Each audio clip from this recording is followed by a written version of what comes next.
Greetings everyone, and welcome back to our Standing Watch program. You will undoubtedly remember the sex abuse scandal which rocked the Catholic Church here in the United States several years ago, which was followed by another sex abuse scandal in Ireland. But right now the news has spread that there is a scandal widening in Germany which might end up with historical proportions. Why are these sex abuse scandals of minors happening, especially within the Catholic Church? Now let me read to you first of all from an article by Der Spiegel Online, which was published on February 8, giving you a little bit of a background as to what's happening over there in Germany. It says, the Catholic Church in Germany has been shaken in recent days by revelations of a series of sexual abuse cases. Close to 100 priests and members of the laity have been suspected of abuse in recent years, and by now the number is climbing. It goes on to say, for decades, German bishops tried to look the other way when their pastors engage in sexual abuse, as well as to downplay the problem by characterizing it as isolated incidents. It goes on to say, the clerics are still a long way from any sort of true self-criticism or far-reaching analysis, because it would require them to examine the Church's repressed sexual morality that it dictated from above. It would require an honest discussion about celibacy and its consequences. Celibacy, the idea that a priest got to stay single as long as he is going to be a priest in the Catholic Church. The article goes on to say, in a church that is having trouble attracting men to the priesthood, particularly as a result of the ban on marriage, the number of good candidates has become so small that too many inappropriate candidates get admitted. And then it says that the Vatican and the German bishops were unwilling, and I should add are unwilling, to accept that the problem could lie in the system itself. It's not just talking about candidates, it's not just talking about priests doing these horrible things, it's talking about the very system of the Catholic Church dictating celibacy, amongst other things.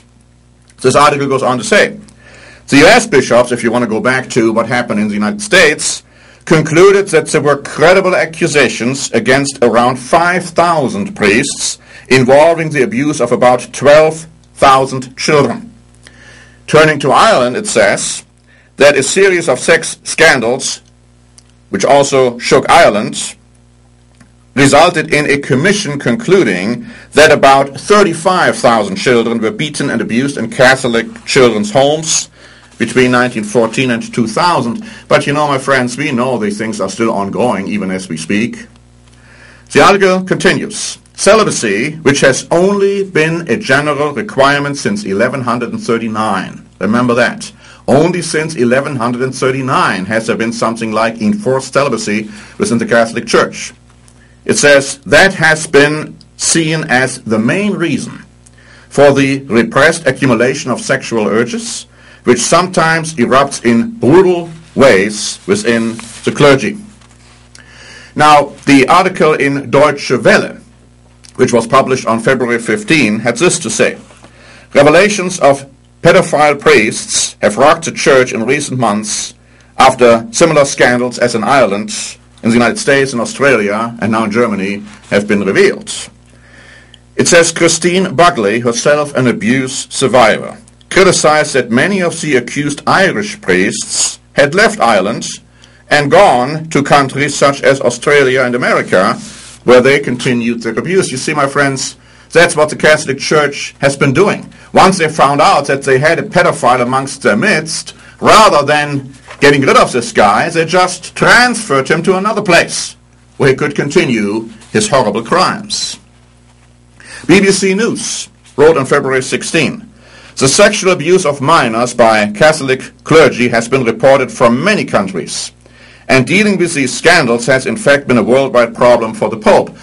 The only problem is the Pope hasn't been dealing with the problems, let alone doing away with this horrible concept of enforced celibacy. Of all the Irish priests who have actually admitted having committed these terrible crimes, only 4 have tendered their resignations, and only 1 resignation has been accepted by the Pope.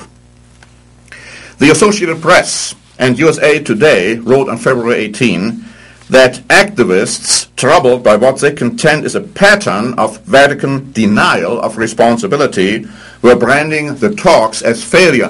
This refers to talks the Pope had with about 20 or so Irish bishops recently in Rome. But of course nothing came out of these talks. Now let me ask you a question, my friends. Where does this whole problem of sexual abuse in the Roman Catholic Church really come from? The articles we have read already allude to the fact that it might very well be the enforced concept of celibacy. Now, a bishop in Germany recently said, oh no, it has to do with the sexual revolution which we encountered in the 60s and 70s. Everything what they can come up with to deny responsibility, to deny the fact that their own system is responsible for the sexual abuses, is going to be upheld. As I said, celibacy has not been a concept within the Catholic Church since 1100 and something. But here's an article from the Encyclopedia of Religion and Ethics by James Hastings. And I'm taking this quote from volume 3, beginning on page 272. And it says, two influences contributed especially to the rise of sacerdotal celibacy, the kind of enforced celibacy. To the Gnostic, marriage and generation are from Satan. Marriage was pronounced to be corruption and fornication. To these we must add the influence of the religion of Isis and the worship of Mithra, both of which were widespread throughout the Roman Empire. Isis, the moon goddess. Mithra, the Persian sun god. The one who was worshipped on Sunday. The one who was born on December 25. The one who died on a Friday. The one who was resurrected on Sunday. Isis, where the concept of Easter comes from. Do you see, my friends, how all these concepts were involved and were taken and absorbed by the Catholic Church? And celibacy is another one of those. It's not coming from the Bible at all.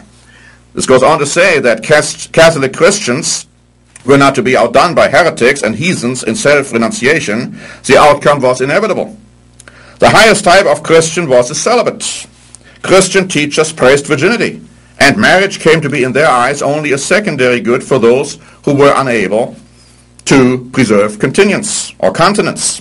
Ultimately, superiority of virginity or celibacy to the marital state had become Catholic Church doctrine. Anathemas, in other words, being accursed from Christ, were pronounced on all who held to the contrary. This remains the law of the Roman Catholic Church. Some have even tried to justify this wrong concept of enforced celibacy by using some biblical ideas, but that's totally wrong. You see, when God created the man, he said it's not good for the man to be alone, and then he created the wife for the man as a suitable partner. Later on, we read in the book of Proverbs, he who finds a wife finds a good thing and obtains favor from the Lord. In the New Testament, we read that marriage is honorable and undefiled. Some may feel that they should stay single, but it has to be based on personal, individual decision-making. It cannot be enforced. That's where the problem lies. And so we have so many people in the Roman Catholic Church who are priests and who are pedophiles or practicing homosexuals, or some even live in a state of fornication with another woman. You see, my friends, the Bible doesn't endorse that at all. But Jesus Christ says that we worship him in vain if we do away with the commandments of God to replace that with our own traditions. And that's what celibacy is. It's just a tradition. Enforced celibacy is a tradition created by man, actually adopted from pagan concepts, like the concept of worship of Isis and Mithras. And we are doing away with the commandment of God to be fruitful, to multiply, to marry, to live in a happy state of marriage. It amazes me, my friends, when I see Catholics who know these problems and still feel they should stay Catholic for the rest of their lives. But the Bible says if you realize a system is wrong, come out of her, my people, that you don't share in her sins and that you don't partake of the plagues. That's a decision we all have to make for ourselves individually. Thanks very much for watching. This is Norbert Link for the Standing Watch program.